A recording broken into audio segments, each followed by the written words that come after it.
할렐루야.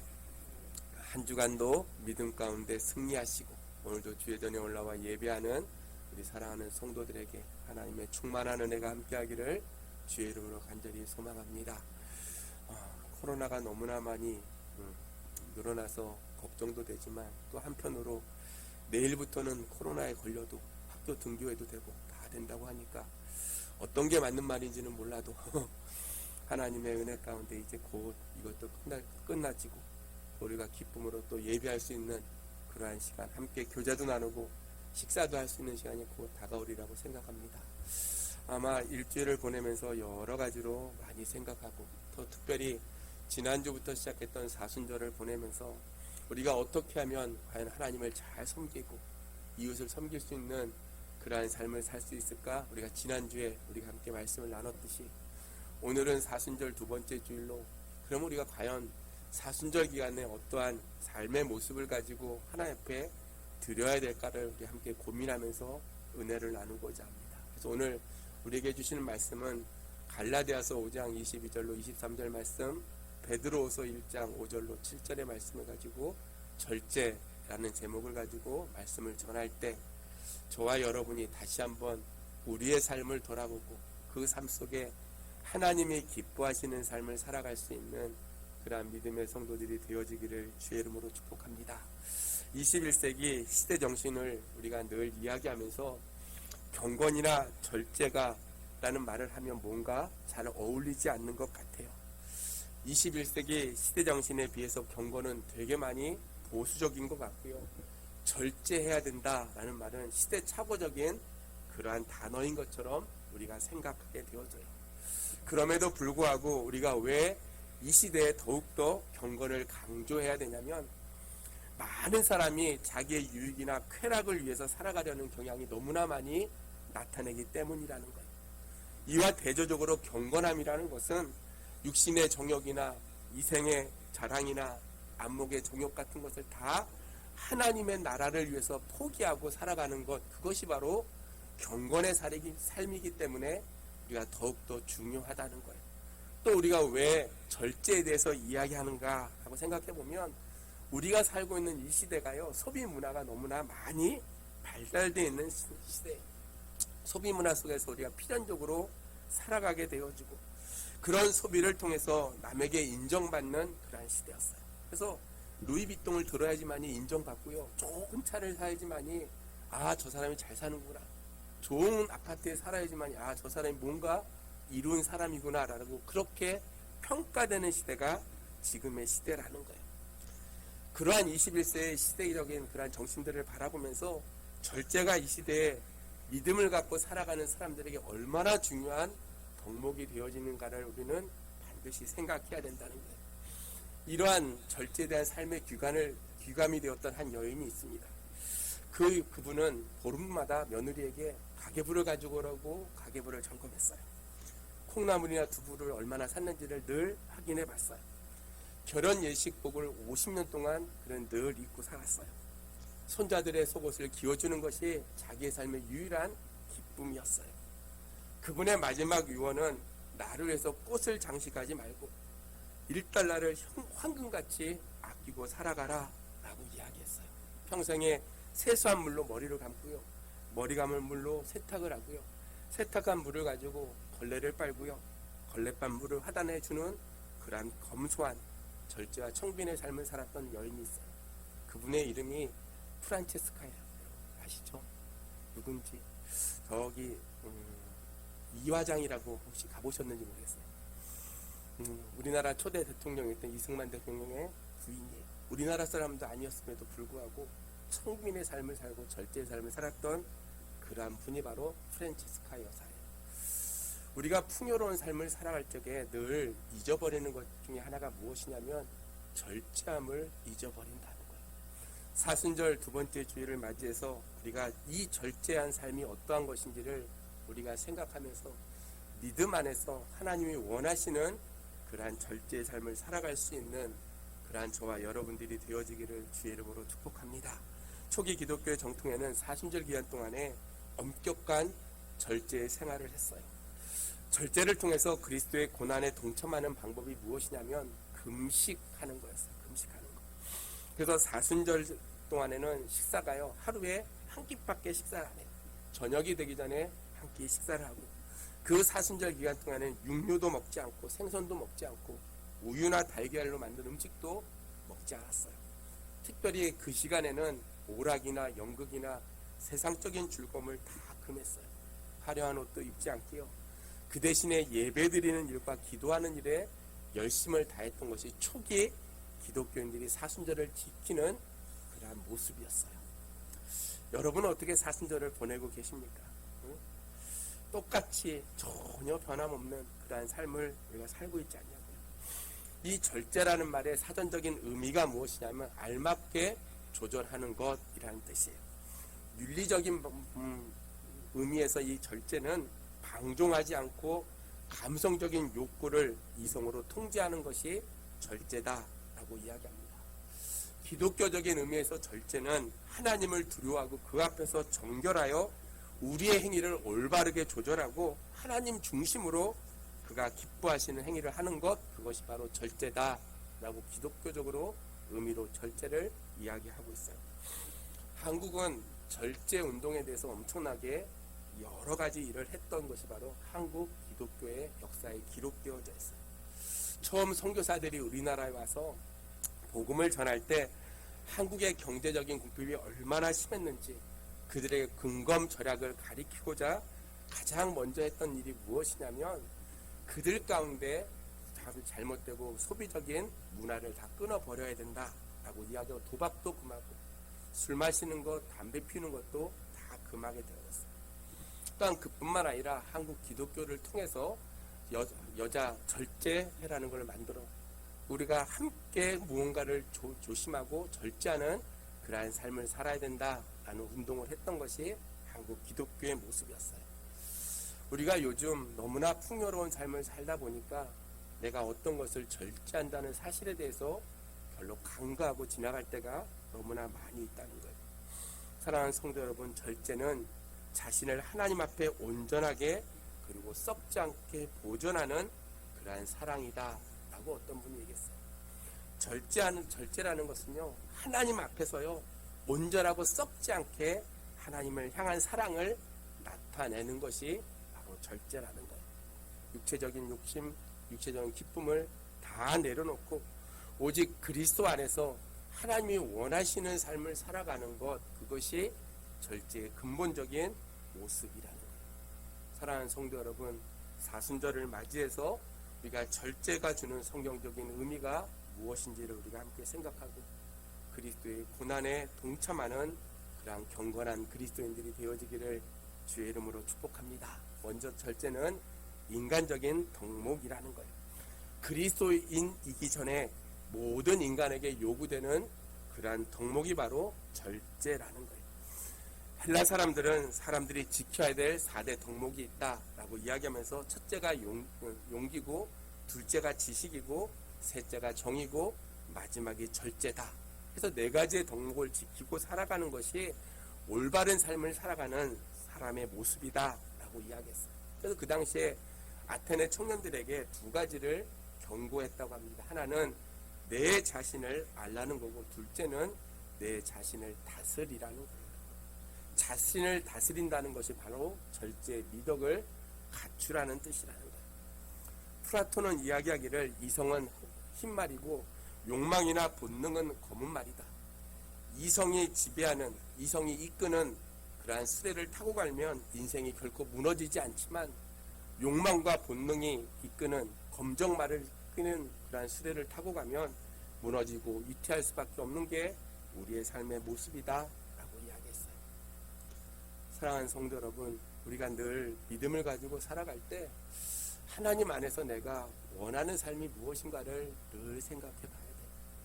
그리고 그 안에서 내가 무언가를 나누고 절제할 수 있는 그러한 삶을 살아가야 된다는 거예요.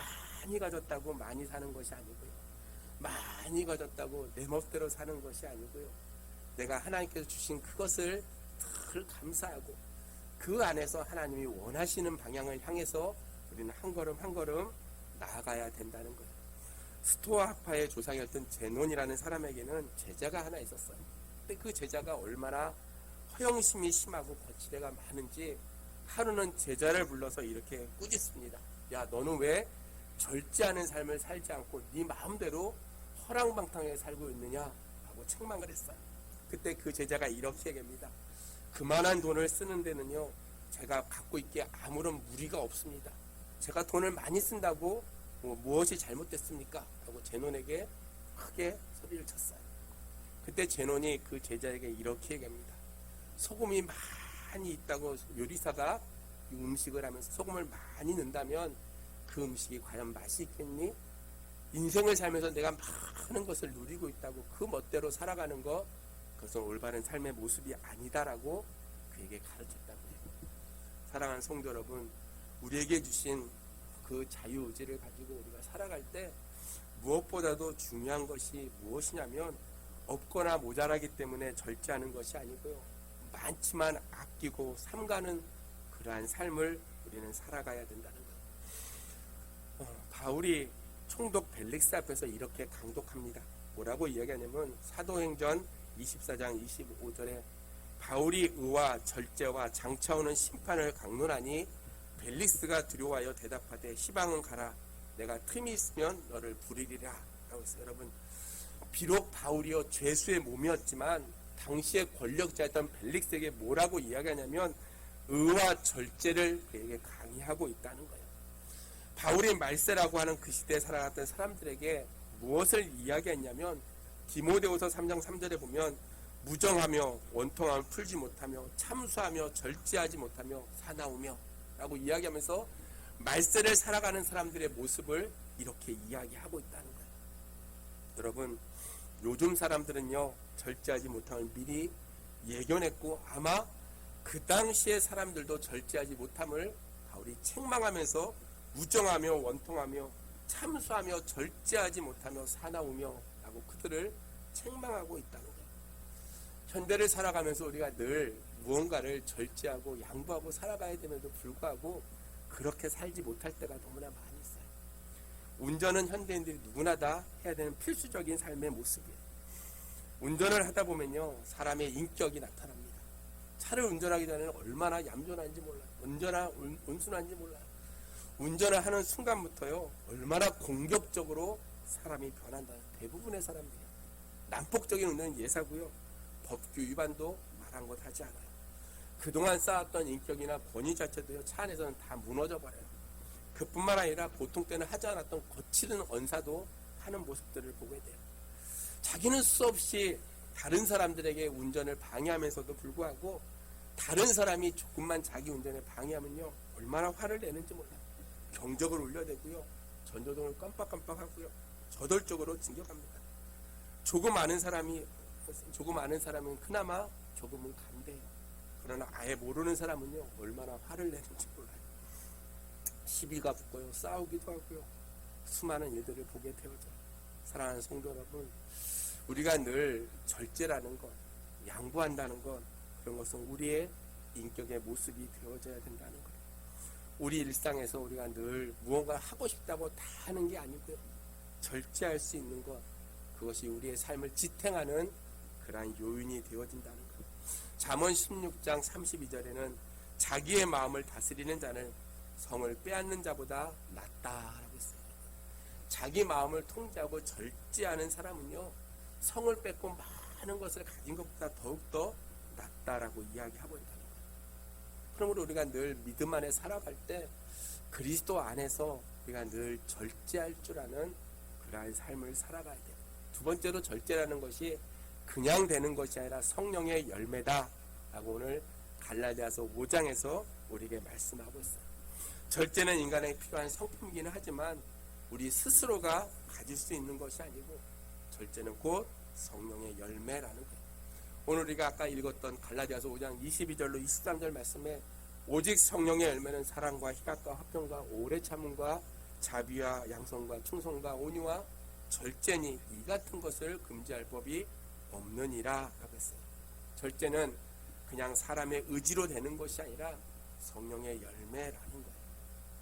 고린도전서 7장 9절에 보면 절제를 육체의 욕망에 대한 극기하는 것이 바로 절제다 라고 이야기하고 있어요. 만일 절제할 수 없거든 결혼을 하라. 정욕에 불같이 타는 것보다 결혼하는 것이 낫다라고 했어요. 육체의 욕망에 대한 극기가 바로 절제라는 거예요. 악덕에 대한 극기가 바로 절제라는 거예요. 우리가 살면서 수많은 어려운 일을 만나고요. 이기기 위해서 다투는 자들과 살아가면서 스스로 승리하고자 하는 것이 아니라 자기를 절제하는 것, 썩지 않는 것을 위해서 투자하는 그러한 삶이다 라고 했어요. 또한 성령의 역사인 이 절제는요, 투기나 술 취함이나 방탕함과 대조되는 그러한 개념이라는 거예요. 우리는 늘 믿음을 갖고 살아가면서 절제가요, 인간의 의지로 결코 할 수 없다는 거예요. 성령의 역사로, 성령의 은혜로 그 맺혀지는 열매가 바로 절제라는 거예요. 사랑하는 우리 성령교회 성도 여러분, 성령의 열매로서 절제를 얻기 위해서 우선 자신의 문제를 우리는 인정해야 된다는 거예요. 나의 연약함을요, 우리 솔직히 하나님 앞에 고백해야 돼요. 내 스스로는 절제할 수 없음을 우리는 인정해야 된다는 거예요. 우리가 먹는 음식도 우리 스스로 절제하지 못할 때도 있어요. 이거 안 먹어야 되는데 입이 당겨서 먹겠다고 했다는 거예요. 우리의 말도, 우리의 돈도, 우리의 성질도, 그 모든 것이 우리 스스로의 힘으로는 결코 절제할 수 있는 것이 아무것도 없음을 우리는 솔직히 인정해야 된다. 그래서 우리의 연약함을 하나님 앞에 아뢰야 된다는 거예요. 그뿐만 아니라 우리가 날마다 절제하지 못하는 또 하나의 이유가 무엇이냐면 과거의 실패를 과장하고 자신을 포기하고 버리기 때문이라는 거예요. 내가 벌써 다 해봤는데 그거 안 돼. 나는 절제할 수 없어. 우리는 해보지도 않고요. 우리는 자기하고 살아갈 때가 너무나 많이 있다는 거예요. 사랑하는 성도 여러분, 우리가 늘 믿음을 가지고 살아가면서 성령의 열매를 맺어가는 삶이 얼마나 복되고 귀한 삶인가를 늘 생각해 봐야 돼요. 평생에 살면서 믿음의 사람으로서 이 9가지 열매를 풍성히 맺으면 얼마나 좋겠어요. 이 9가지 열매, 그 가운데 절제가 가장 마지막에 있는 이유가 무엇이냐면 이 절제라는 그릇 위에 나머지 8가지 열매들이 담겨져야 된다는 거예요. 아무리 사랑을 해도요, 절제하지 않으면 그것이 올바르지 않다는 거예요. 내가 아무리 오래 참는다고 해도 그것이 절제를 동반하지 않으면 그것이 올바른 오래 참음이 아니라는 사실. 그래서 절제가 성령의 열매의 가장 핵심적인 그러한 열매라는 거예요. 사랑하는 믿음의 성도 여러분, 오늘 우리가 믿음을 가지고 살아갈 때 하나님이 주시는 그 능력을 날마다 힘입고 하나님의 도우심으로 성령의 능력과 은사를 가지고 성령의 아름다운 열매 가운데 절제의 삶을 살아갈 수 있는 그러한 저와 여러분들이 되어지기를 주의 이름으로 축복합니다. 이가 사순절기간을 보내면서요, 내가 무엇을 절제할까? 그동안 즐겼던 것, 내가 사순절 6주간 동안이라도 내가 텔레비 보는 것 좀 줄이고, 내가 놀았던 것 좀 줄이고, 내가 세상적으로 했던 그 모든 것들 다 내려놓고 오직 하나님만을 바라보고 하나님만을 생각할 수 있는 그러한 시기가 되어져야 된다는 거예요. 세 번째 마지막으로 절제는 신앙의 성숙을 우리에게 준다는 거예요. 우리에게 믿음이 필요합니다. 믿음으로 구원을 얻고요, 이미 얻은 믿는 자들에게 필요한 것이 있다면 그것이 바로 오늘 베드로후서 1장 5절로 7절의 말씀이에요. 우리 같이 한번 읽습니다. 베드로후서 1장 5절로 7절 찾으셨습니까? 시작. 같이 읽습니다. 시작. 덕의 지식을, 지식의 절제를, 절제의 인내를, 인내의 경건을, 경건의 형제 우애를, 형제 우애의 사랑을 더하라. 아멘. 절제라는 것, 우리가 믿음을 가지고 살아가면서 늘 믿는 자에게 필요한 것을 베드로후서 1장 5절로 7절에 이야기하고 있어요. 믿음의 덕을, 덕의 지식을, 지식의 절제를, 절제의 인내를, 인내의 경건을, 경건의 형제 우애를, 형제 우애의 사랑을 더하라. 오늘 주님께서 우리에게 말씀하고 있다는 거예요. 이미 믿음이 있고요, 이미 구원받은 사람들에게 절제가 필요하다는 거예요.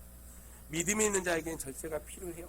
구원받은 사람들에게 율법이 필요한 이유가 무엇이냐면 그 율법을 통해서 내가 무엇을 절제할까를 알게 해준다는 사실이에요. 바울은 로마서 14장 21절에서 고기도 먹지 아니하고 포도주도 마시지 아니하고 무엇이든지 내 형제로 거리끼게 하는 일을 아니함이 아름답도다 라고 이야기했어요.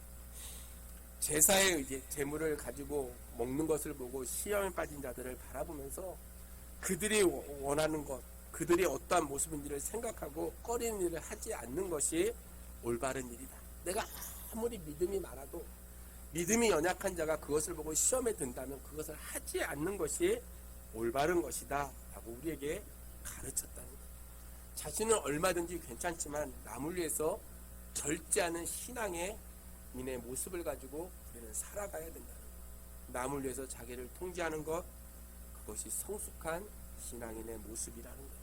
성경에 나오는 교회 일꾼들의 자격들이 성경에 많이 기록되어져 있어요. 특별히 디모데전서 3장 2절에 보면 감독의 자격에 대해서 이렇게 얘기합니다. 그러므로 감독은 책망할 것이 없으며 한 아내의 남편이 되며 절제하며 근신하며 아담하며 나그네를 대접하며 가르치기를 잘하며 라고 절제를 이야기해요. 또한 디도서 1장 8절에 보면 오직 나그네를 대접하고 선을 좋아하며 근신하며 의로우며 거룩하며 절제하며 라고 했어요. 그러니까 여자의 직분자들에게 대해서 디모데 전서 3장 11절에서 여자들도 이와 같이 단정하고 참수하지 말며 절제하며 모든 일에 충성된 자가 되어야 될지니라 라고 했어요. 여러분, 감독이나 또한 교회 직분자나 여성 직분자나 공통적으로 들어가는 단어가 무엇이냐면 절제라는 거예요. 절제. 교회를 섬기는 모든 직분자들에게 주어진 덕목이 바로 절제하는 거예요. 모두에게 절제가 필요해요. 먹는 것도 그렇고요, 입는 것도 그렇고요, 시간을 관리하는 것도 그렇고요, 우리의 삶의 전체가 다 절제가 필요하다는 거예요. 인간의 시조였던 아담과 하와는 먹는 시험에 실패했지만 예수님 광야에서 먹는 시험에 승리하셨다는 거예요. 아무리 필요하지만, 아무리 많이 있지만 절제하지 못하면 없는 것보다 못하다는 사례예요.